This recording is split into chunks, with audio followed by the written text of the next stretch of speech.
میں بات کر رہا ہوں دھلیا سٹی سے. میں جاننا چاہتا ہوں کہ شیعہ اور سنی میں فرق کیا ہے، اور ان کے اسلام کے 4 امام اور سیاحوں میں، سنیوں میں 4 امام اور سیاحوں میں 12 امام ہے، کیا ہے؟ مجھے جانکاری چاہیے. جہاں تک کہ سوال کا پہلا رخ ہے کہ شیعہ سنی میں کیا فرق ہے، بہت بار یہاں سے بتایا جا چکا. اہل سنت کے 4 امام ہیں، ہم اہل تشیع کے 12 امام ہیں، اس میں کیا فرق ہے؟ دیکھیے میرے بھائی، اہل سنت میں جن حضرات کو 4 امام کہا جاتا ہے وہ سب کے سب 4 مجتہد ہیں. جی. انہوں نے شریعت کے قوانین میں اجتہاد کیا، قرآن و حدیث سے جو سمجھ سکے وہ سمجھے، اور جو نہیں سمجھ سکے اپنے ذہن سے انہوں نے فیصلہ کر کے ایک قانون بنا دیا.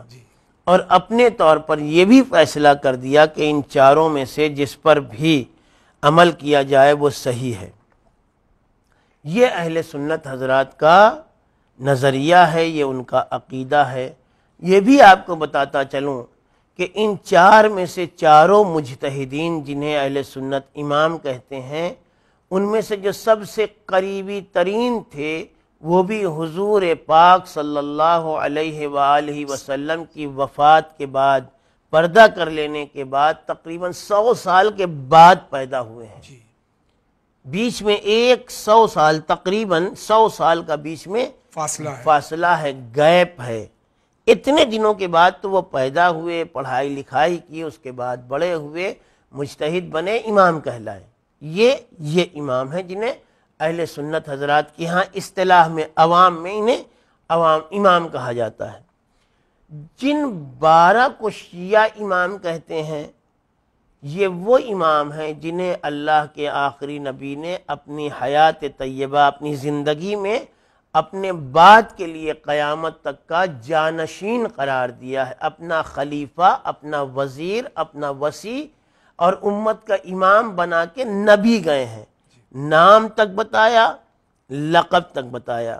یہ ساری چیزیں کتابوں میں موجود ہیں کہ متفق شیعہ سنی سب کی ہیں. میرے بعد امت کا امام علی ہے، علی کے بعد امت کا امام حسن ہے، حسن کے بعد امت کے امام حسین ہے، حسین کے بعد امت کے امام علی جنہیں زین العابدین کہا جائے گا وہ ہیں، پھر محمد جنہیں باقر العلوم کہا جائے گا وہ ہیں، پھر جعفر جنہیں صادق کہا جائے گا وہ ہیں، پھر موسیٰ جنہیں کاظم کہا جائے گا وہ ہیں، پھر علی جنہیں رضا اور مرتضیٰ کہا جائے گا وہ ہیں، پھر محمد جنہیں تقی اور جواد کہا جائے گا وہ ہیں، پھر علی جنہیں نقی اور ہادی کہا جائے گا وہ ہیں، پھر حسن جنہیں ذکی اور عسکری کہا جائے گا پھر وہ ہیں. پھر اس کے بعد میرا 12واں جانشین وہ ہوگا جس کا نام میرے نام پر ہوگا، جس کی کنیت میری کنیت پر ہوگی. اللہ اسے غیبت دے دے گا. پھر جب زمین ظلم و جور سے بھر جائے گی تو جس طرح سے زمین ظلم و جور سے بھری ہوگی وہ ظاہر ہونے کے بعد اسی طرح سے زمین کو عدل و انصاف سے بھر دے گا.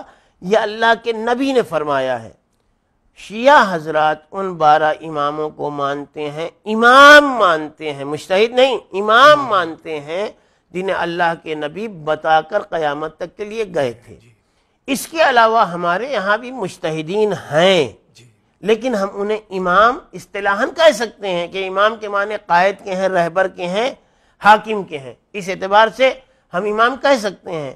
لیکن وہ امام جنہیں نبی اپنے بعد 12 بنا کر گئے ہیں، ویسا کوئی 13واں شیعوں کے ہاں امام نہیں ہو سکتا، نہ ہے نہ ہونے والا ہے قیامت تک. یہ فرق ہے، لیکن فرق سے زیادہ دونوں میں اتحاد ہے.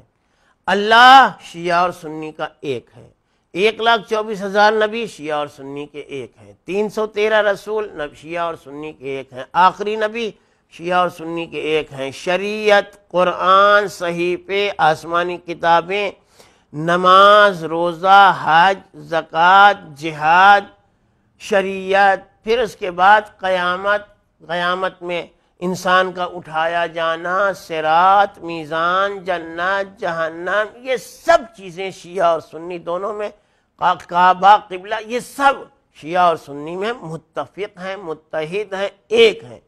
اس اعتبار سے ہمیشہ سے یہ کہا جا رہا ہے اور کہا جاتا رہے گا، اور ہم مانتے ہیں کہ شیعہ اور سنی آپس میں 2 بھائیوں کی طرح ہیں. ہو سکتا ہے کہ دو بھائیوں کی پسند الگ ہو، لیکن پسند الگ ہونے سے بھائی بھائی کا رشتہ ختم نہیں ہوتا ہے۔ ہم تو یہاں تک مانتے ہیں کہ وہ صرف ہمارے بھائی نہیں، وہ ہمارے سگے والے نہیں، وہ تو ہمارے نفس و جان ہیں، جو ہم ہیں وہی وہ ہیں۔